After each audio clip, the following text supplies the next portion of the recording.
Disclaimer. Please forgive me now for there may be mispronunciations in this video.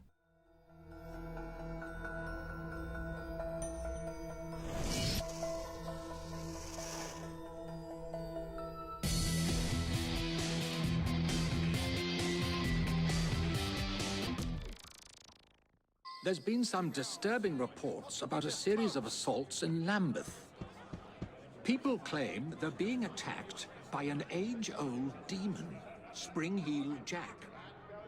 It was in the Victorian era when a mysterious entity started popping up. His name was Spring-Heel Jack. Spring-Heel Jack has a frightful look, a diabolical appearance, clawed hands, and eyes that resembled red balls of fire. One report had mentioned that beneath a black cloak, he wore a helmet and tight-fitting white garment like an oilskin. Others said he was tall and thin with an appearance of a gentleman. There were also reports that mentioned that he could breathe out blue and white flames, and that he wore sharp metallic claws at his fingertips. At the least, 2 people claimed that he was able to speak comprehensible English. Apparently, the first reported sighting of Jack was by a businessman on his way home from work in 1837 in London. He was walking home by a cemetery when he was startled by a character jumping over a high railing and landed in front of him. Jack appeared muscular and tall with clawed hands and glowing eyes. He had a devil look to him, with pointed ears, a sharp nose, and a goatee. He wore a black coat and a tight-fitting oilskin garment and a helmet. Jack was apparently gentlemanlike and able to leap in huge high bounds. He could jump over fences that were more than 9 feet tall and had an eerie laugh. According to later accounts, in October 1837,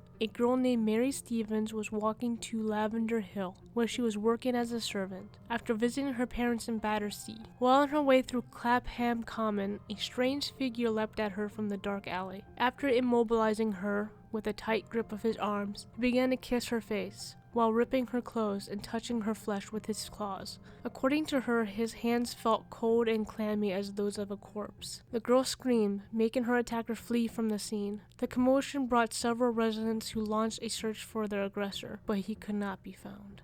The next day, Spring-Heel Jack chose another victim near Mary Stevens' home. He jumped in the way of a passing carriage, causing the coachman to lose control, crash, and severely injure himself. Several witnesses claimed that he escaped by jumping over a 9-foot-high wall while cackling with a high-pitched ringing laughter. Sometime in 1838, Jack attacked Polly Adams, a barmaid, while she was walking across Blackheath in South London.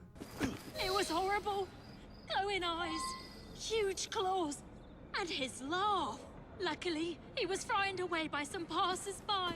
On February 19th or the 20th, depending on what story you read, of 1838, at 9 p.m. at night, Jane Alsop answered the door of her father's house to a man claiming to be a police officer. He told her to bring a light, claiming, "We have caught Spring-Heel Jack here in the lane." She brought the officer a candle and then noticed that he was wearing a large cloak. The moment she handed him the candle, he threw off the cloak and presented a most hideous and frightful appearance, vomiting blue and white flames from his mouth while his eyes resembled red balls of fire. Jane reported that he wore a large helmet and his clothing were very tight-fitting and resembled white oilskin. He caught a hold of her and began tearing her gown with his claws, which she was certain were of some metallic substance.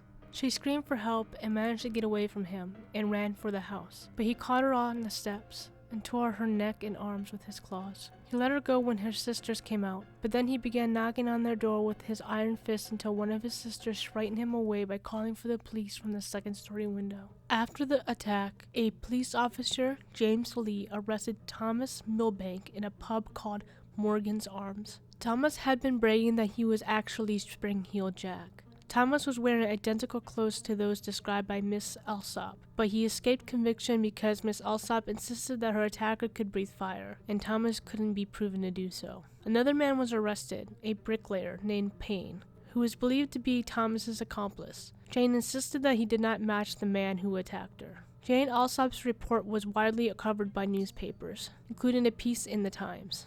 On February 28, 1838, 18-year-old Lucy Scales and her sister were returning home after visiting their brother. Miss Scales stated in her disposition to the police that she and her sister were passing along Green Dragon Alley, that they saw a person standing in an angle on the passage. She was walking in front of her sister at the time, and as she came up to the person, she noticed they were wearing a large cloak, and he spurted a blue flame in her face, which deprived her of her sight and alarmed her. She instantly dropped to the ground and was seized with violent fits, which continued for several hours. Her brother arrived after hearing her screams. She was taken home by her brother and sister. He learned from his other sister that the assailant was tall, thin, and gentlemanly in appearance, covered in a large cloak and carrying a small lamp. The individual did not speak or lay his hands on them, but instead walked away quickly. After this, he became a popular boogeyman across England. Parents would tell stories to their children about the jumping devil. Onward, there were more reports popping up all over the country, and many copycat attackers were captured.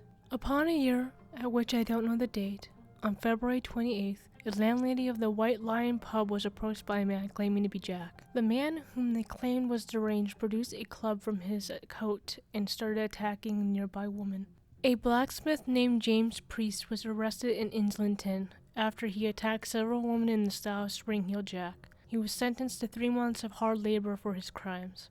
A man in Kilbourne was fined after he wore a sheet and mask in the style of Jack and committed a series of pranks. April of 1838, in the town of Southend-on-Sea, a local paper headline read, "Spring-Heeled Jack at Southend." A woman was walking along the cliff tops when a mysterious man approached her and tore at her clothes with his claws. On the 14th of April 1838, a report in the Brighton Gazette claimed a Sussex gardener named Rose Hill was attacked by a leaping bear-like creature. The report on this incident from the Times contained the phrase, "Spring-Heeled Jack has, it seems, found his way down to Sussex coast." In 1843, Jack was seen in Northamptonshire in East Anglia. In 1845, he was sighted harassing sex workers with his claws and trademark blue flames in London. In 1847, a series of attacks in Devon were attributed to Jack. And again in 1872, Jack showed his famously ugly head in Peckham. The devil made a series of appearances at Aldershot military base, where he harassed and terrified sentry guards in 1877, to the point they were allowed to shoot on sight. In 1904, sightings of Jack moved westward. In September in North Liverpool, he appeared on the rooftop of St. Francis Xavier's Church, where he jumped off the roof and landed behind a house, laughing. He rushed towards the crowd of onlookers and leapt over their heads before disappearing. In late spring 1953, thousands of miles in Houston, Texas, witnesses saw a character resembling Spring-Heeled Jack up in a pecan tree near an apartment building. In 1986, near the Welsh border, a salesman claimed to have encountered Jack. Jack made huge leaps and bounds and had a devilish cast to his facial features. The figure also slapped the salesman in the face. There are a few theories on what Spring-Heeled Jack truly is. The paranormal theories are that he's an extraterrestrial entity, with his non-human appearance and features and superhuman agility. Next would be that he is a demon, accidentally or purposely summoned into this world by practitioners of the cult, or who made him manifest. Another theory is that it was simply a group of well-to-do men dressing up and scaring people. What do you think of Spring-Heeled Jack? Do you think he's an alien, demon, or just a human prankster? Did you like this video? Want to support this channel and get early access? Feel free to check out my Patreon page where I create content on cryptids, hauntings, serious kills, alien abductions, and much more. Can't support me there? Like, comment, and subscribe here.